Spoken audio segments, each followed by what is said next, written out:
Bonjour à tous et bienvenue à cette nouvelle édition de la revue de la presse camerounaise que nous ouvrons avec la nouvelle expression qui nous présente ce matin à sa grande une réponse du docteur Aristide Mono à Atangandi pour qui Anissé Ekane n'est pas un héros national.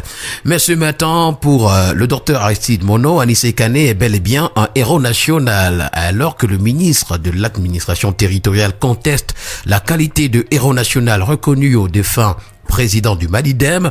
Le docteur Aristide Mono, lui, montre comment le héros est plutôt l'émanation d'un peuple et non d'un pouvoir que le héros combat.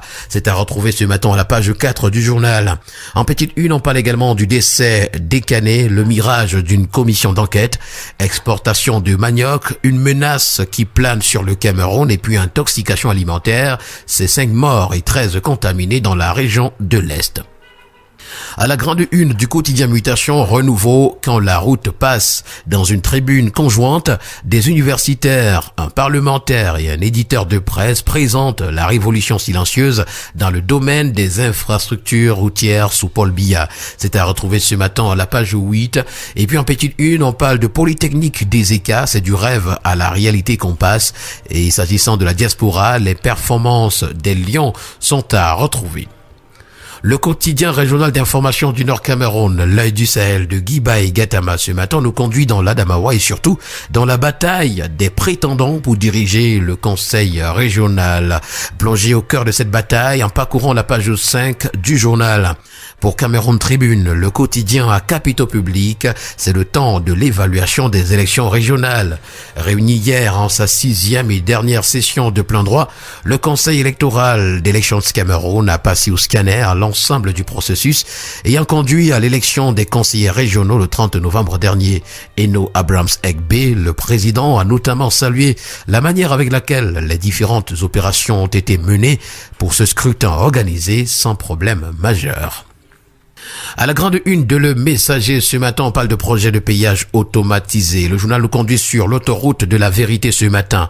Dans une tribune conjointe, les intellectuels et parlementaires décryptent ce conflit juridique qu'il taxe de stérile et préjudiciable à la réputation du Cameroun, dont le gouvernement a inscrit dans le projet de loi de finances 2026 le paiement d'une première tranche de 20 milliards de francs CFA sur l'indemnité globale due, le solde étant prévu pour 2027.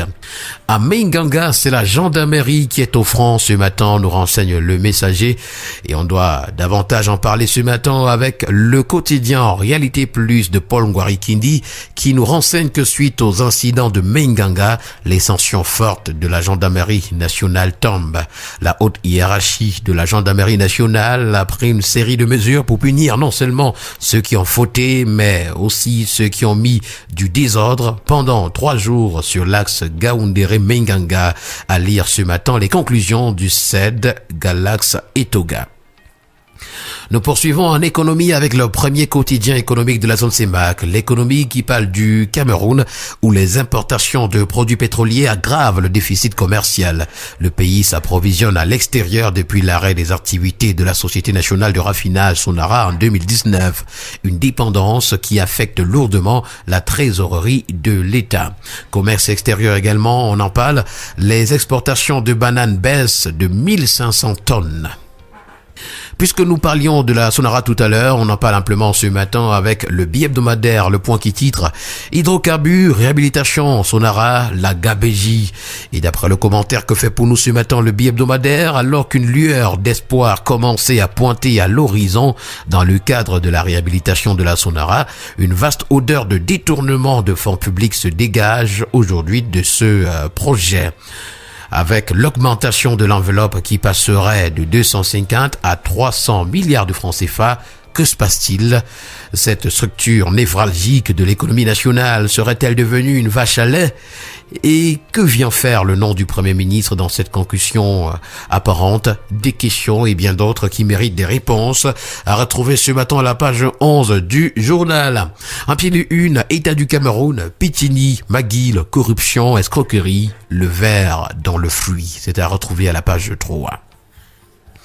Nous poursuivons avec le quotidien Vert Émergence qui s'interroge au sujet de Dieucam Tiameni, Ludovic Daga, Parfait vous mais les autres. De quoi les accuse-t-on? Écroués? Que sait-on des charges retenues contre eux? L'interrogation reste pendante. Retrouvez des réponses en page 5 ce matin. En petite une, dans l'Adamawa, c'est la pénurie des tests de VIH qui est présentée. Sécurité alimentaire au Cameroun, la baisse des contributions internationales inquiète. À l'extrême nord, 10 000 réfugiés nigérians du camp de Minawao, prêts pour un retour.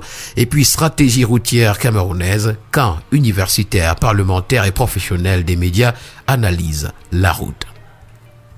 Le Zénith parle du recrutement de 38 000 jeunes et femmes dans le secteur minier ce matin et nous renseigne que Foucalitus Gentry vend du vent.